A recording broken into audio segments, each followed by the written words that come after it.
안녕하십니까, 박현철 변호사입니다. 이 사건은 이제 게임을 통해서 알게 된 미성년자들 사이에 발생한 강간 사건입니다. 여학생이 남학생을 강간으로 고소했습니다. 그래가지고 남학생의 부모님께서 저를 찾아오셨거든요. 근데 이제 당사자들 사이에 성관계가 있었던 것은 사실이었습니다. 그래서 일단은 제가 먼저 취한 것은 남학생을 먼저 면담을 하는 것이었고요. 그 남학생이 상황 설명을 하는 게 어려울까봐 일단 부모님과 분리를 해서 상담을 진행했습니다.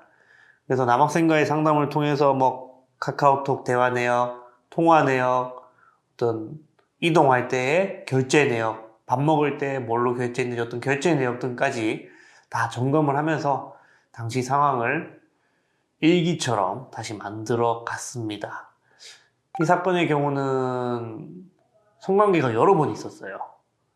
그래서 하나를 집어서 강간으로 고소했다는 사실 자체가 사실 좀 납득하기 어려운 사정이 있었고, 친구들 간의 관계도 굉장히 좋았습니다, 처음에는.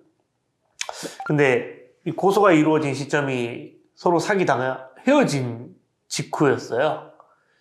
그리고 여학생이 사실 좀 일방적인 이별 통보를 좀 받았거든요. 그래서 좀 화가 난 사정도 어느 정도 있었습니다.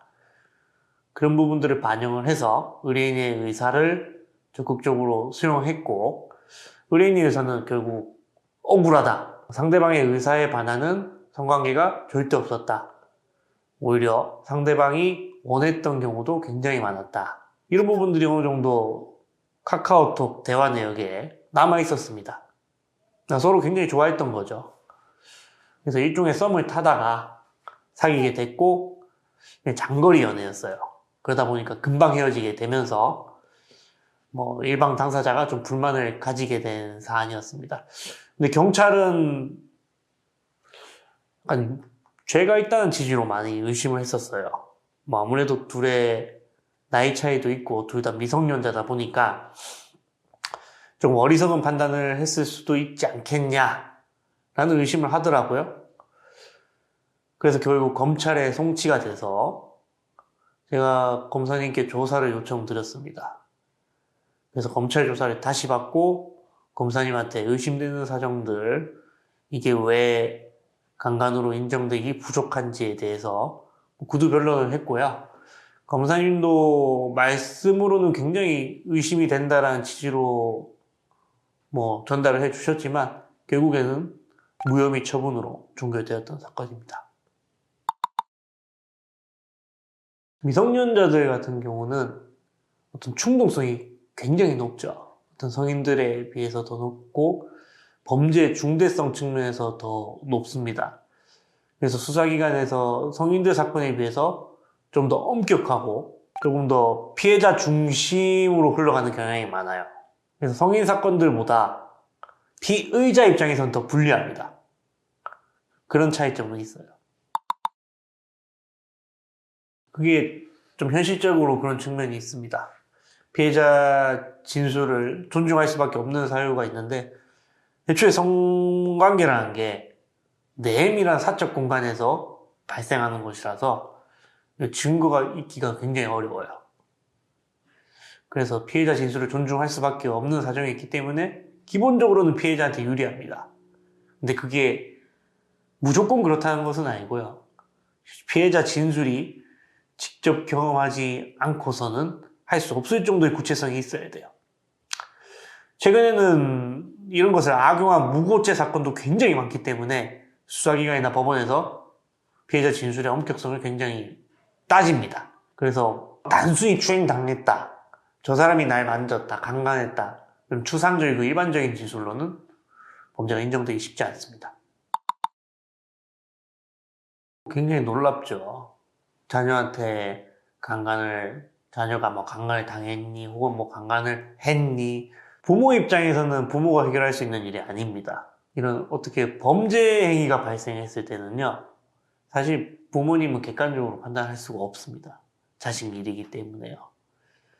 결국 뭐 꼭 변호사는 아니더라도 학교 선생님이든 뭐 경찰관이든 변호사든 제3자에게 그 이야기를 털어놓고 제3자가 객관적인 방향으로 조언을 해줄 수 있게끔 하셔야 됩니다. 부모님이 스스로 해결하려고 하면 사건이 더 꼬여요.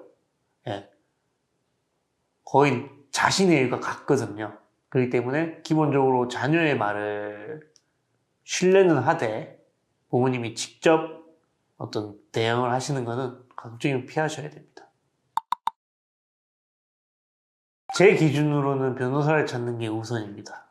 이게 초동 대응이 늦어지면요, 돌이킬 수 없는 경우가 생겨요. 기억도 계속 흐려지고, 오히려 고소가 늦어지면 수사기관에서 고소 신빙성을 따질 때가 있습니다. 아이의 마음을 어루만져 주는 것은 일단 초동 대응을 하고 나서 시작하셔도 괜찮고요. 일단은 책임자에 대한 조사가 일찍 시작되게끔 하는 게 좋습니다. 그러니까 변호사 상담을 마치고 학교와 상담도 하시는 게 좋을 거라고 저는 개인적으로 생각합니다. 성범죄 같은 경우는 특히 강간 사건 굉장히 어렵습니다. 진술밖에 없는 경우도 많고 이걸 어떻게 대응해야 되냐, 내가 억울하다고 호소를 해도 소용이 있을까, 이런 생각 많이 하십니다. 뭐 확률은 얼마나 될까? 사실 저는 확률을 따지는 게 크게 의미가 없다고 봅니다. 본인이 억울하고 한번 싸워볼 생각이면요, 결과와 상관없이 해볼 수 있는 건 다 해보셔야 됩니다. 저도 업무를 그렇게 진행하고 있습니다. 막연한 결과를 예상하거나 예측하거나 하는 시간에 할 수 있는 걸 합니다. 지금도 그렇게 하고 있고요. 반드시 그 고민 때문에 대응의 시기를 놓치지 마세요. 이상입니다. 감사합니다.